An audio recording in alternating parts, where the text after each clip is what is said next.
Lucknow Agra expressway पर बांगरमऊ में रविवार देर शाम भीषण सड़क हादसे से हड़कंप मच गया। अचानक एक वैन ट्रक से टकराकर बीच सड़क पर ही आग का गोला बन गई। वैन का टायर फटने से संतुलन बिगड़ गया और दूसरे लेन में आ रहे ट्रक से टकरा गई।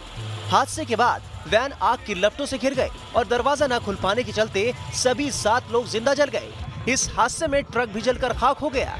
पुलिस ने सभी शवों को पोस्टमार्टम के लिए भेज दिया, लेकिन अब तक शवों की शिनाख्त नहीं हो सकी।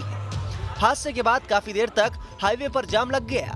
बाद में पुलिस ने ट्रक को हटाकर रास्ता साफ कराया।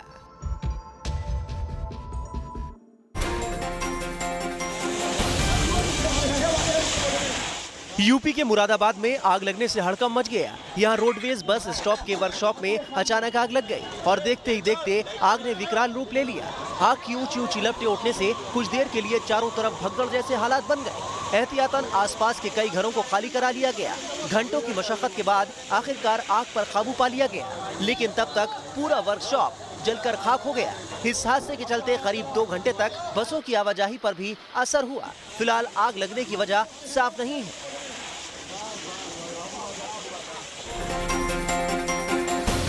आग की भयानक तस्वीरें हैदराबाद की हैं, जहां संजीवनी पार्क के नजदीक मौजूद डंपिंग यार्ड में अचानक आग लग गई। जानकारी के मुताबिक डंपिंग यार्ड में कई तरह की ज्वलनशील चीजें मौजूद थी, जिसकी वजह से आग बहुत तेजी से फैली। लोगों को आग लगने की खबर मिलते ही उन्होंने इसकी सूचना फायर ब्रिगेड को दी। डंपिंग यार्ड में लगी आग पर काबू पाने में फायर ब्रिगेड को घंटों मशक्कत करनी पड़ी।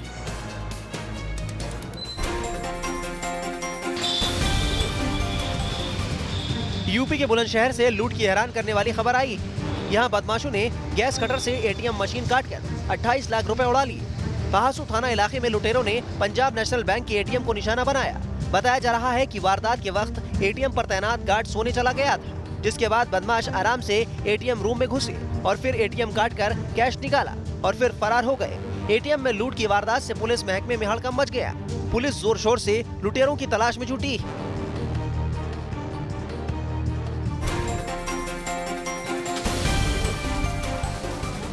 यूपी के पीलीभीत में सिरफिरे की सनक ने एक परिवार में कोहराम मचा दिया। एक तरफा प्यार के लिए युवक ने लड़की को गोली मार दी। सरेआम घर में तमंचा लेकर घुसे युवक ने काफी देर तक हंगामा मचाया और फिर लड़की को अपना निशाना बना दिया। फायरिंग में एक बाहरी युवक को भी गोली लग गई। पीड़ित परिवार ने बताया कि आरोपी युवक काफी समय से उसकी बड़ी बेटी को परेशान कर रहा था और जब उसकी शादी कर दी गई तो गुस्से में छोटी बहन को आकर गोली मार दी। वारदात के बाद पुलिस ने आरोपी को गिरफ्तार कर लिया है और अब पूछताछ की जा रही है। यूपी के फिरोजाबाद में दबंगों की सरेआम गुंडाई देखने को मिली। यहाँ कुछ दबंगों ने दिन दहाड़े एक स्कूल पर हमला कर दिया। हथियार लिए दबंगों ने स्कूल के बाहर जमकर उत्पात मचाया। गनीमत ये रही कि दबंगों के इस हमले में किसी बच्चे की जान नहीं गई। स्कूल पर हुई फायरिंग से क्लास में मौजूद बच्चों में दहशत फैल गई। स्थानीय लोगों का आरोप है कि हमलावर यहाँ के किसान यूनियन के एक प्रभावशाली नेता के साथी हैं। सारा हंगामा पुलिस के सामने होता रहा, लेकिन पुलिस ने किसी को भी नहीं पकड़ा। बताया जा रहा है कि 2 दिन पहले इन दबंगों की गाड़ी से स्कूल बस टकरा गई थी, जिसका बदला उन्होंने स्कूल पर फायरिंग करके लिया। स्कूल प्रबंधन की शिकायत के बाद मामले में पुलिस ने 5 लोगों को नामजद कर केस दर्ज किया है। यूपी के संभल में शादी के जश्न में मातम पसर गया। यहाँ अवैध शराब से मौत का मामला सामने आया है। दरअसल धनारी इलाके में शादी की तैयारियों के बीच शराब पीने से 2 लोगों की तबीयत बिगड़ गई, जिसके बाद उन्हें अस्पताल ले जाया गया, लेकिन रास्ते में ही दोनों ने दम तोड़ दिया। परिवार वालों का आरोप है कि अवैध शराब पीने की वजह से दोनों की मौत हुई। फिलहाल मामले की जांच की जा रही है।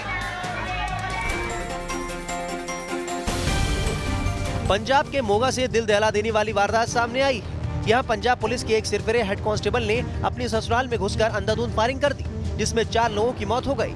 हेड कांस्टेबल कुलविंदर सिंह उसे अलॉट हुई AK-47 लेकर रविवार सुबह करीब 6:30 बजे ससुराल पहुंचा और अंधाधुंध फायरिंग करने लगा। पुलिस के मुताबिक आरोपी कुलविंदर सिंह का जमीन और पैसों के लेन देन को लेकर ससुराल पक्ष से झगड़ा चल रहा था, जिसके चलते उसने वारदात को अंजाम दिया।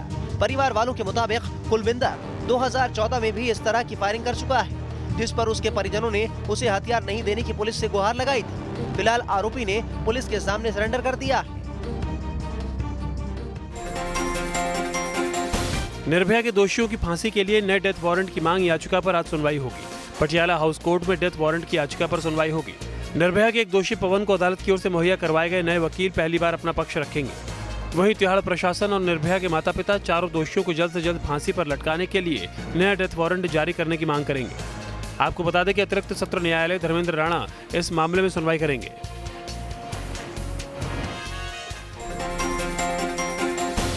नागरिकता संशोधन कानून के खिलाफ पिछले कई दिनों से चल रहे शाहीन बाग प्रदर्शन के खिलाफ सुप्रीम कोर्ट में दायर याचिका पर कोर्ट आज सुनवाई करेगा। सुप्रीम कोर्ट में याचिका दायर की गई है कि शाहीन बाग में प्रदर्शन कर रहे प्रदर्शनकारियों को हटाने के लिए केंद्र सरकार को निर्देश दिए जाएं।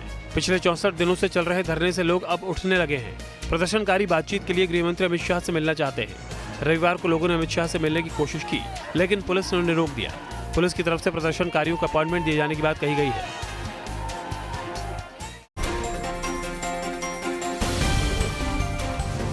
कर्नाटक के हुबली में पाकिस्तान जिंदाबाद के नारे लगाने वाले 3 कश्मीरी छात्रों की रिहाई का मामला तूल पकड़ता जा रहा है। आरोपी छात्रों की रिहाई के बाद लोगों ने सड़क पर जाम लगाकर प्रदर्शन किया।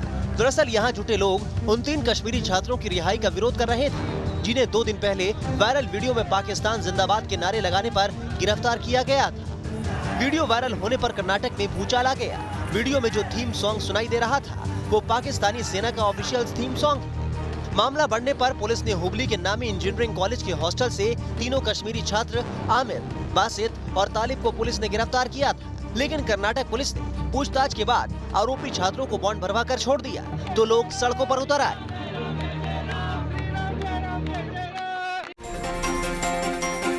दिल्ली के चितरंजन पार्क में दर्दनाक हादसा हुआ।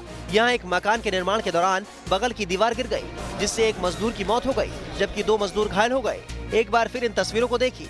दोनों तरफ से दीवार खड़ी है, बीच में खाली पड़ी जगह मजदूर खुदाई के काम में लगे हैं। 2 मजदूर गड्ढे में उतरकर काम कर रहे हैं, जबकि 2 मजदूर ऊपर नजर आ रहे हैं। तभी अचानक बगल की दीवार भरभरा कर गिर गई और कई मजदूर मलबे में दब गए।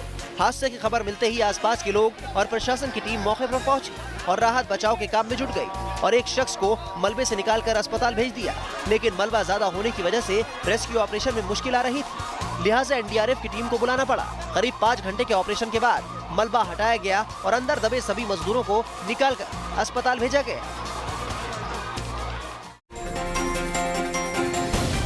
बिहार के सुपौल में पुलिस ने जाली नोटों के कारोबार का भंडाफोड़ किया है। वीरपुर थाने की पुलिस ने 34,000 के नकली नोट बरामद किए हैं। पुलिस ने 3 आरोपियों को गिरफ्तार किया है। पुलिस ने जालसाजों के कब्जे से नोट छापने की मशीन, 3 मोबाइल फोन, 2 बाइक भी जब्त की हैं। पुलिस के मुताबिक नकली नोट छापने वाला ये गिरोह बिहार और पश्चिम बंगाल में सक्रिय था। आरोपी 100, 200, 500 के जाली नोट सप्लाई कर रहे थे। पुलिस लंबे वक्त से इस गिरोह की तलाश में थी। मुखबिर से जानकारी मिलने के बाद पुलिस ने गिरोह को बेनकाब कर दिया। छत्तीसगढ़ के बिलासपुर से एक शिक्षक की बेरहमी की तस्वीर सामने आई है। 6 साल के इस मासूम के सिर पर लगी चोट को देखकर आपको इस पर हुए जुल्म का अंदाजा हो गया होगा। आरोप है कि सरकारी स्कूल के टीचर ने पहली कक्षा के छात्र को इतनी बेरहमी से पीटा कि इसका सिर फट गया। पीड़ित बच्चे के घर वालों के मुताबिक स्कूल में बच्चे खेल रहे थे, जिससे नाराज टीचर ने इस बच्चे को धक्का दे दिया। बच्चे का सिर क्लास में रखी टेबल में टकराने से सिर में गहरी चोट लगी और खून बहने लगा। घर वालों ने पीड़ित का इलाज कराया और आरोपी शिक्षक के खिलाफ शिकायत दर्ज कराई। पुलिस ने आरोपी शिक्षक के खिलाफ धारा 323 के तहत मामला दर्ज किया है। राजस्थान की राजधानी जयपुर में लोग उस वक्त चौंक गए जब यहाँ की सड़क पर एक हवाई जहाज उतर आया। उससे भी ज्यादा चौंकाने वाली बात ये कि इसे एक बड़े ट्रक पर ले जाया जा रहा था। दरअसल ये डाक विभाग का पुराना हवाई जहाज है, जिसका इस्तेमाल करना बंद हो चुका है। डाक विभाग इस प्लेन को जयपुर से दिल्ली ले जा रहा था। सड़क पर ट्रॉली में लदे हवाई जहाज को देखकर यहाँ मौजूद लोग भी चौंक गए। ऊंचाई ज्यादा होने से हवाई जहाज टोल प्लाजा पर भी फंस गया। बाद में ट्रक को घुमाकर सड़क के दूसरी तरफ से निकाला गया। इस दौरान कुछ देर के लिए सड़क पर जाम भी लग गया। हालांकि गनीमत रही कि कोई हादसा नहीं हुआ।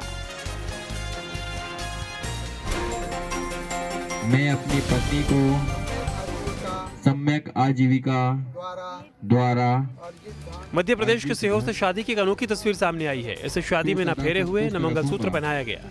यहाँ एक जोड़े ने संविधान की शपथ लेकर वैवाहिक बंधन में बंध गया। इस जोड़े ने भारत के संविधान की शपथ ली और एक दूसरे का साथ देने का संकल्प लेकर एक दूजे के हो गए। मध्य प्रदेश के सीहोर में हुई इस अनूठी शादी की चर्चा देश भर में हो रही है। शादी के लिए दूल्हा हाथ में संविधान की किताब लेकर आया। स्टेज पर गौतम बुद्ध और डॉक्टर भीमराव अम्बेडकर की तस्वीरों को साक्षी बनाकर शादी समारोह की शुरुआत हुई। इसके बाद सिलसिलेवार तौर तरीकों से भारत के संविधान की प्रस्तावना के साथ दोनों को शपथ दिलाई गई।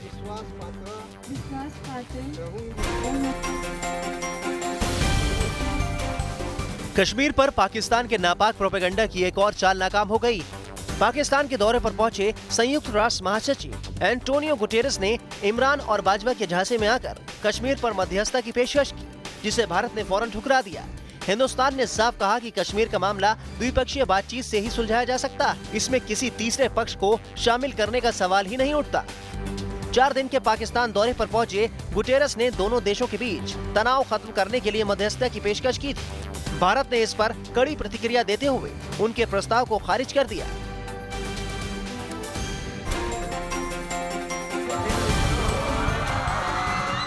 फिल्म अभिनेता और बीजेपी सांसद सनी देओल का जुदा अंदाज नजर आया। पंजाब के बटाला में एक कॉलेज फंक्शन में सनी झूमते हुए नजर आए। छात्रों की फरमाइश पर सनी देओल ने उनके साथ एक डांस परफॉर्म किया। इस मौके पर छात्रों का हुजूम उमड़ पड़ा। लोग सनी देओल की एक झलक पाने को बेताब थे। सनी देओल पंजाब के गुरदासपुर से सांसद हैं।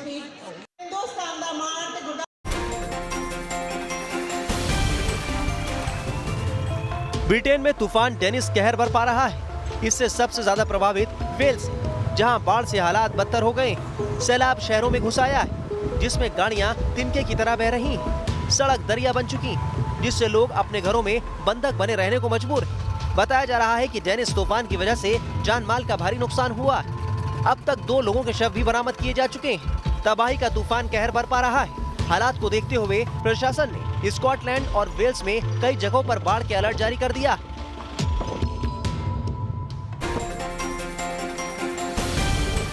डेनिस तूफान से मची तबाही के बीच ब्रिटेन में जिंदगी अस्त व्यस्त हो गई। यहाँ बारिश और बाढ़ से लोग त्राहिमाम कर रहे हैं, तो लैंडस्लाइड ने लोगों की मुसीबत कई गुना बढ़ा दी। वेल्स में आसमान में आफत बरस रही है, तो जमीन पर सैलाब सितम ढा रहा है। बारिश के बाद लैंडस्लाइड तबाही और बर्बादी का मंजर साथ लेकर आ रहा है। यहाँ पहाड़ दरका और उसका मलबा सड़कों पर आ गया, जिसकी तस्वीरों ने लोगों को दहशत से भर दिया।